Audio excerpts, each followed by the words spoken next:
So over the last 5 months, I've poured everything into learning as much about Blender as I can. About modeling, sculpting, texturing, geometry nodes, and I also took 2 of the best courses out there on rigging and animation. I bought and tested over 25 of the most popular add-ons on Blender market, and I even created an add-on myself. So in this video, I want to go through everything that I've learned so far and share with you some of the best suggestions and recommendations for the best way to approach learning Blender if you're just starting out. One of the things I really struggled with in the beginning is not really understanding how Blender works as a whole software package and how projects are put together. Like, I don't mean specific details like how to make a particular object or, what keyboard shortcuts to use. What I mean is, say if I saw like a crazy looking animation or, a really cool shot, I literally had no idea what the high level steps would be to even begin to recreate it. Like, okay, maybe I start with the modeling, but then what? Like, how do they make it look so realistic or stylized? How do they animate it to move like that? Every tutorial I watched, it just felt like it was teaching to one particular thing and nothing else. Watch a tutorial on how to make a donut and all you learn is how to make donuts. Watch a tutorial on how to make a lightning effect and all you learn is just that one effect. Watch a tutorial on how to create a rocky procedural material and all you learn is how to create that one material. I mean, yeah, there might be inklings that you may be able to apply to other projects, but in order to learn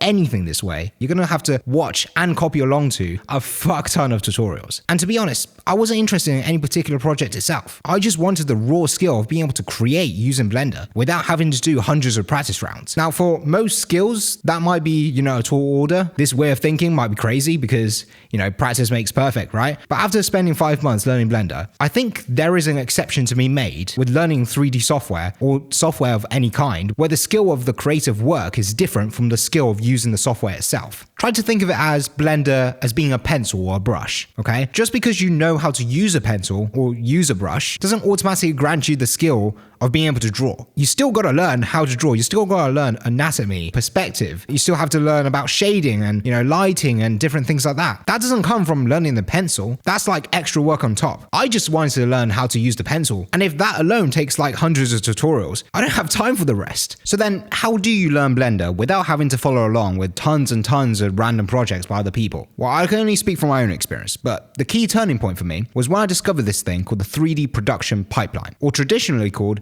Pixars Pipeline. What this pipeline lays out is essentially a conveyor belt of steps to take, like in a factory, that begins with an initial idea and gradually develops it into a fully rendered animation. Now, technically, what I'm showing you here is only 2/3 of the whole picture. For something like a full feature film, a commercial, or an animation, there's a whole nother post-production process after the final render. Because at those levels, you're not just dealing with one single render sequence. You've got multiple different scenes playing across several different locations and times throughout the story. So even after you have all the render sequences, there's still going to be a ton of compositing and color correction work that needs to be done on top of that as well. But since most of that work is done outside of Blender, I mean, you can do a little bit of it in Blender, but it's really not that great. I'm mainly just going to be ignoring that and focus on talking about these first 2 sections in this video. So for the pre-production stage in the pipeline, this is where you will plan out exactly what you want to make before you actually open up Blender. In these first 5 steps, going from idea to design, for a big studio like Pixar, dozens of artists would first draw out rough storyboards on small paper cards, and then they would turn them into animatics, which are essentially just hand-drawn animations of the main key shots. This way, the directors will be able to get a pre-visualization of what the whole thing looks like, and they can make all the story changes they need before they start producing the movie itself. The design department would then take the final storyboards and animatics and then begin to flesh out the overall look of the characters, their style,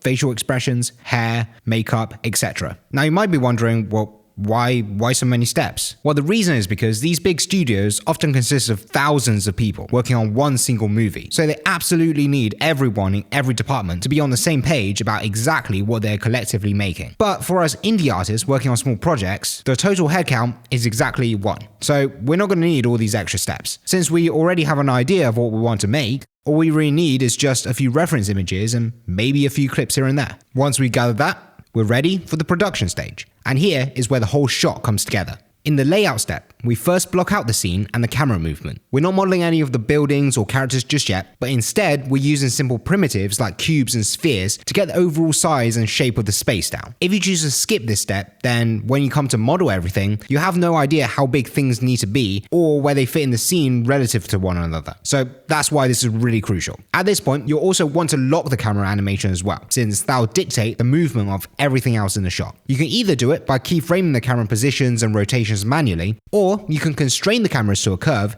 and then keyframe it that way. Again, the point of this is to prevent you from unnecessarily animating anything that's outside of the camera frame. Honestly, I can't even tell you how many hours I wasted doing exactly that before I learned about this pipeline, so try not to make the same mistake I did. Now we move to the next step, which is R&D. This is slightly less relevant for indie artists and more for big studios, but basically, with every major new movie, there's usually some never-before-seen technical challenges that need to be overcome. For example, Rapunzel's 70 feet of hair in Tangled, or simulating the giant bodies of water in Avatar: Way of the Water. During the R&D step is where the engineers at those big studios would usually code up all the custom software that's needed in order to accomplish those tasks. Then after that, they do a bunch of testing and iteration to make sure that it's ready to use in later stages of production. Now for us indie artists who use Blender, the equivalent of R&D will be something like, figuring out anything that needs to use procedural geometry nodes, or searching for any add-ons that you might want to use because the feature doesn't come with the default Blender install. Once you figure all that out, we can now begin the process of modeling. When it comes to modeling, there's two main workflows that you can use to model anything in Blender. The first one is the most simplest and straightforward method, which is just to go into the editing tab and then use E to extrude, S to scale, G to grab, and all that to make the shape you want. This is generally the method that people use to model most things in Blender, and it's also the easiest for beginners as well. It's really good for modeling hard surfaces like mechanical parts, robots, buildings, or anything really that have straight sides, sharp angles, and beveled edges. But when it comes to modeling organic looking objects like clothing or characters that don't have a flat face or Lara Croft breasts, modeling it this way is almost impossible. Organic characters are usually made up of curved surfaces that aren't just a combination of simple primitive shapes. So you're not going to be able to E to extrude out the ear or,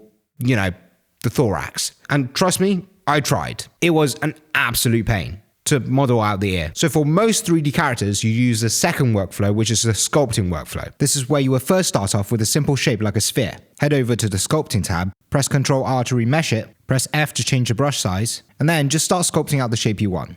Hold Ctrl to sculpt inwards, and hold Shift to smooth out the shape. If you start to stretch parts of the geometry too much, just remesh it again to even out the surface. If you need more resolution, press R and then drag to change the remesh voxel size. Remesh with Ctrl R again, and now you'll be able to sculpt in all of those finer details. If you want to combine multiple geometries together, just select them, press Ctrl J to join them, tab back into sculpting mode, and remesh. Simple. Now if I smooth everything out, I can show you the X-ray view, and as you can see, there is no overlapping edges on the inside. Now let's say we've just finished sculpting this character model. Looks pretty clean, right?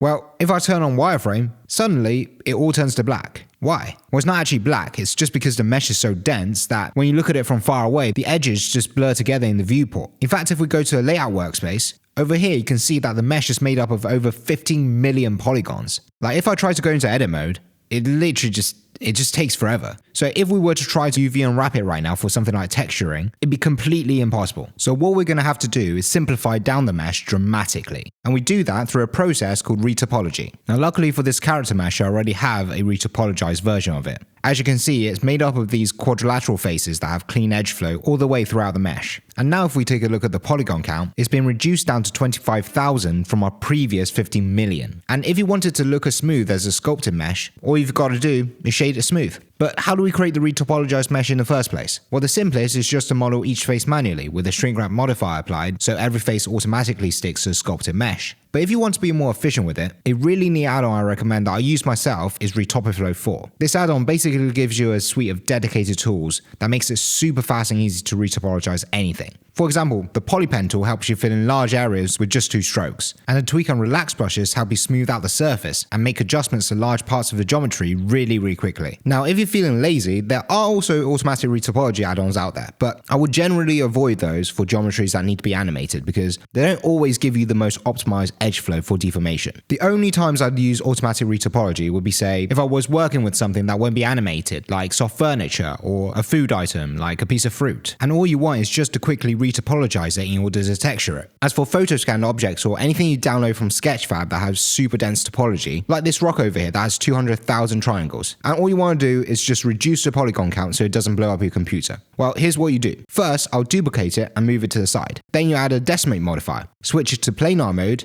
delimit the UVs, and then turn up the angle to something like 30 degrees. Now if I apply this, and hide the original rock, over here you can see the number of triangles got reduced all the way down to just 28,000. And the decimated rock still looks about the same as the original rock. Now if I turn on the wireframe though, you can see the topology looks absolutely disgusting. But actually that doesn't really matter because the rock already has a material on it, so you don't need to UV unwrap this and it's not going to be deformed. Now on the topic of UVs, that actually brings us to the next stage of our pipeline, which is texturing. You've probably seen UV maps like these floating around the internet and wondered, number one, why do we need them to texture our models and add colors to them? And number two, why are they called UV maps in the first place? Like, what does ultraviolet rays have to do with Blender? Well, first of all, UVs doesn't actually mean ultraviolet. Instead, they refer to a separate coordinate system which maps image textures onto 3D geometry. But to understand what I mean, let's first break down what texturing even is and how texturing actually works. So in Blender, when we want to add colors and materials to a geometry, there's two main ways to do it. One way is to use procedural materials, which are basically just a string of mainly noise, color ramp, and math nodes strung together that mathematically create the design material. This way of texturing can get really complicated, especially if you're creating a material from scratch. And it's generally only good for stylized art or specialized materials like liquids. For most objects, you use PBR materials, which are just a series of images that represent different material properties of that object's surface. The diffuse texture map, for example, is just a flat picture of the material. When you combine it with the roughness and the normal map, you get something that reacts to light and kind of looks 3D. Add to it a displacement map and whoa, now you have real geometry. So this whole entire setup we have over here is called a PBR material, and this is the exact same method they use to texture everything you see in games. In fact, you can use this same setup to texture with any material you can find, and it's a whole lot easier than using procedural materials. As for where you can find these, personally I have the Blender Kit add-on installed, so I can just search them up right here in Blender. But there's plenty of other websites like Fab, Polygon, and Polyhaven that also provide free PBR textures as well. Going back to adding textures to geometries, right now I have these textures applied to just a flat plane. So what happens if I want to texture something that's 3D? Well, here's where we need UV maps. Think of UV maps as a flattened 2D representation of 3D geometry. The way a 3D object is unwrapped into a 2D representation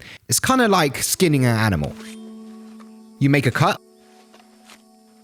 and then you pull it off the flesh. That's literally what's going on behind the scenes. In Blender, we just do this by marking seams on our geometry, which is the same as making the cut.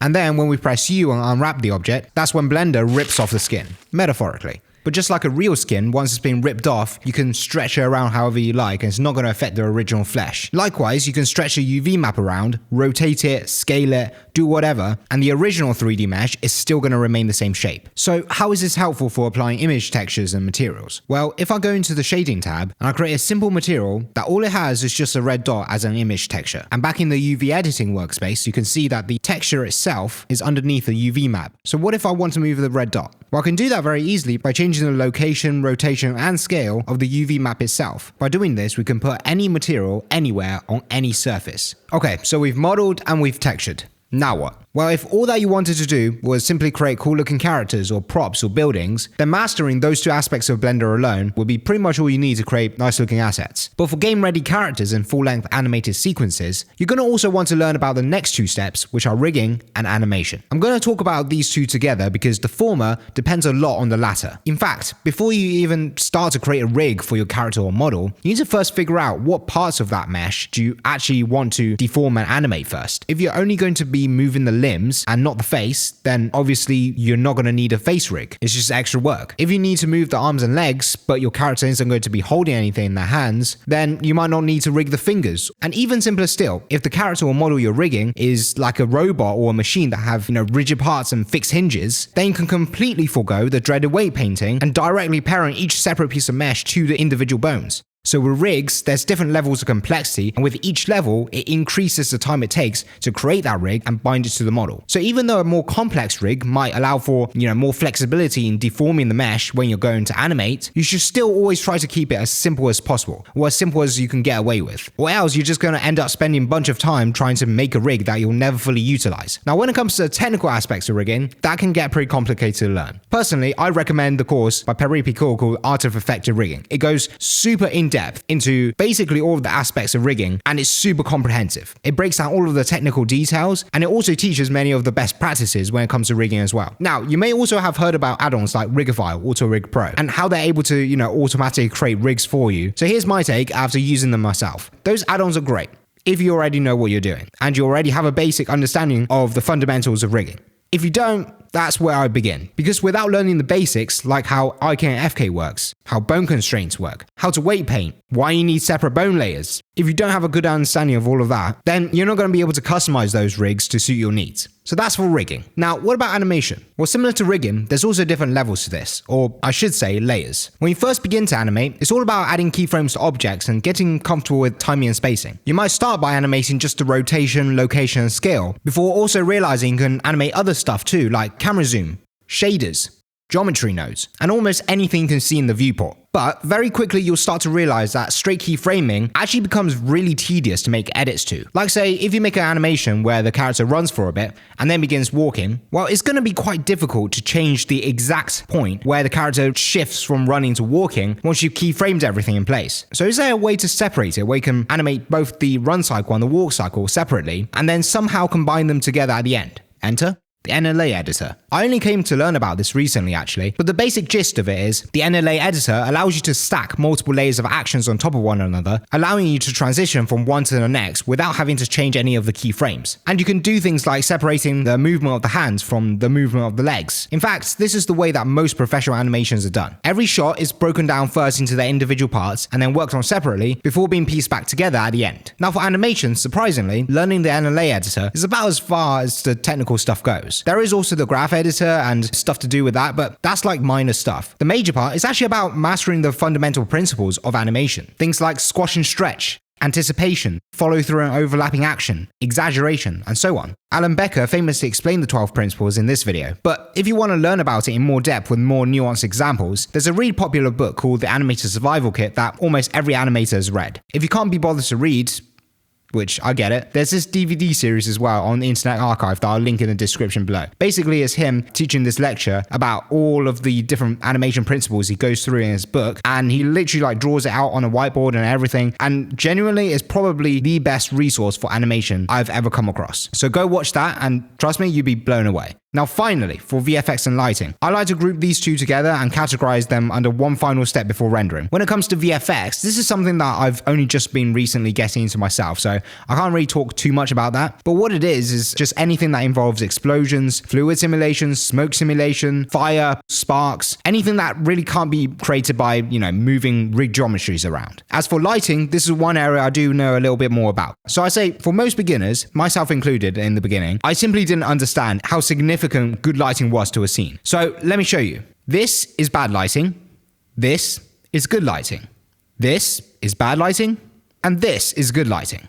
Both shots had the exact same camera angles, models, and all it took was a little bit of a difference in lighting for the result to be either classed as dog shit or breathtaking. The art of lighting a scene can be broken down to 3 separate components: light types, light placement, and light linking. In Blender, you probably already know that there's 4 main light types: point, sun, spot, and area. But what you may not know is you can actually extend the functionalities of these light types with shader nodes. For example, you can import custom IES textures to create directional point lights that simulate real physical characteristics. You can use emission shaders to create emission planes or neon lights. And there's add-ons like Light Wrangler, which give you additional lighting variations like scrim lights, which are area lights with a much softer fall-off, giving you a more natural look. And gobos, which are lights with embedded masks that you can use to create effects like light shining through trees without having to model any actual geometry. There's a whole world of different light types that can come from customizing shaders. But what's just as important is how and where you choose to put the lights in your scene. There's a classic 3-point lighting system, where you first position a backlight to separate the subject from the background. Then you add a key light to illuminate the subject from the front, and a fill light to soften the shadows. By far, this setup is the most common and most popular, to the point where there's even an add-on called Quick Lighting Environment that helps you create this setup for any object you want to light with just a click of a button.